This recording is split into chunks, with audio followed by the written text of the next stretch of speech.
Incidents in the Life of a Slave Girl, written by herself by Harriet Jacobs. Every now and then you find a public domain book where several strong clues line up at once. And Incidents in the Life of a Slave Girl may be one of those rare alignment books. When I checked Project Gutenberg, it had received 57,170 downloads during the previous 30 days.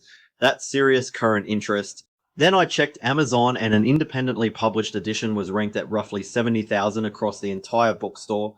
The Penguin Classics edition was sitting at roughly 574,000. Now, Amazon rankings move constantly, so this is only a snapshot.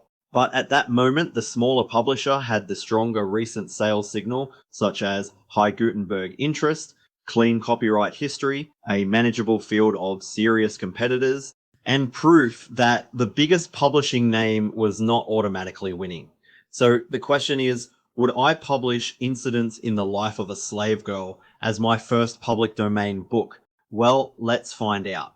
The first thing I would examine with Incidents in the Life of a Slave Girl is the buying hook, because strong numbers may attract the publisher, but the story still has to attract the reader. This is Harriet Jacobs' own account of being born into slavery and fighting to protect herself and her children. After escaping from the man who claimed ownership over her, she could not safely leave the area, so she hid inside a tiny space beneath the roof of her grandmother's home. She remained there for almost 7 years. The space was so small that she could not stand upright. She endured extreme heat, cold, illness, and constant fear of being discovered. And through a small opening, she could sometimes watch the children she was hiding to protect. That is not a weak story hidden inside a difficult old book. The title tells the reader that the account is personal. The history gives it importance, and Harriet Jacobs' experience gives it emotional weight. Incidents in the Life of a Slave Girl does not need an artificial hook added to it. The hook is already there. Now look at the demand for Incidents in the Life of a Slave Girl. When the figures were captured, Project Gutenberg showed 57,170 downloads over 30 days. That is not a lifetime total, that is recent activity. It works out to an average of roughly 1,900 free downloads every day. And this is where the book becomes especially interesting.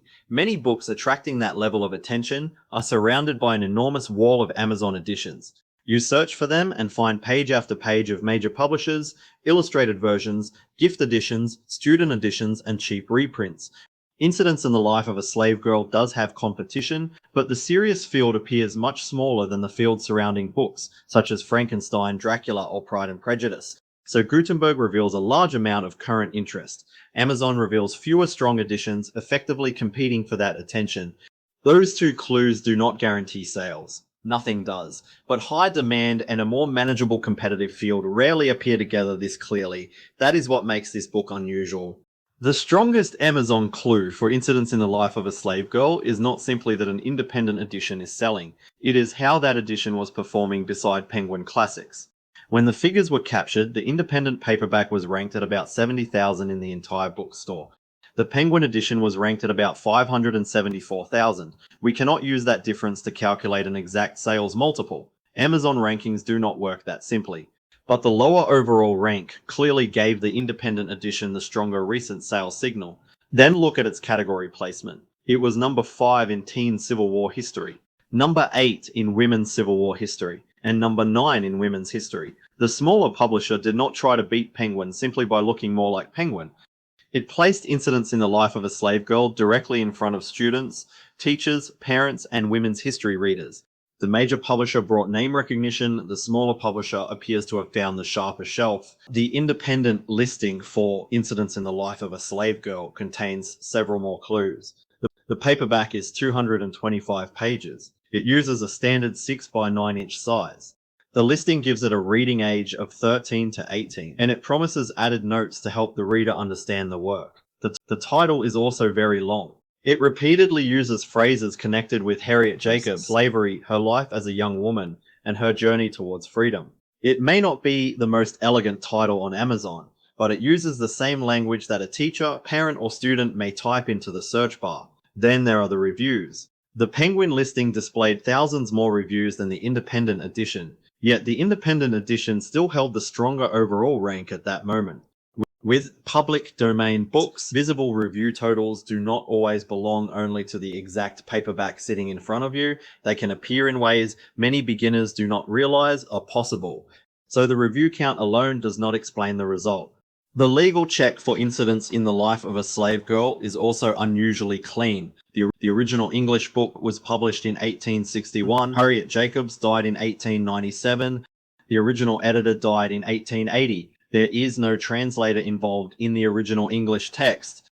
That places the original work well beyond even the longest normal copyright period used in our Amazon territory checks, but that does not mean everything inside a modern edition is free to copy. A new introduction may still be protected, modern notes may still be protected, the cover, layout, and added material may also be protected. For my own edition of Incidents in the Life of a Slave Girl, I would return to a clean original source. Then I would add restrained value, a historical timeline, a short introduction, perhaps clear notes for younger readers, but I would preserve Harriet Jacobs' original voice. The opportunity is not to reinvent her story, it is to present it accurately, respectfully, and for a clearly understood reader. So, would I publish Incidents in the Life of a Slave Girl as my first public domain book? My verdict is yes. This is one of the strongest first book candidates we have tested yet. Project Gutenberg showed more than 57,000 downloads in 30 days. The original work has a clean copyright path across the Amazon territories we check. The story has historical importance, emotional weight, and an immediate buying hook. The serious competitive field appears more manageable than the field surrounding many classics with similar interest.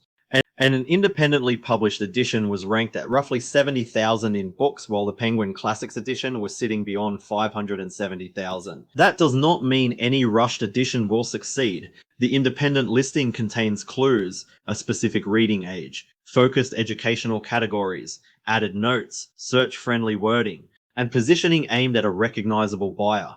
But those are decisions a careful beginner can study and reproduce without needing to become Penguin. So my verdict is, yes, Incidents in the Life of a Slave Girl could be a very strong first public domain book.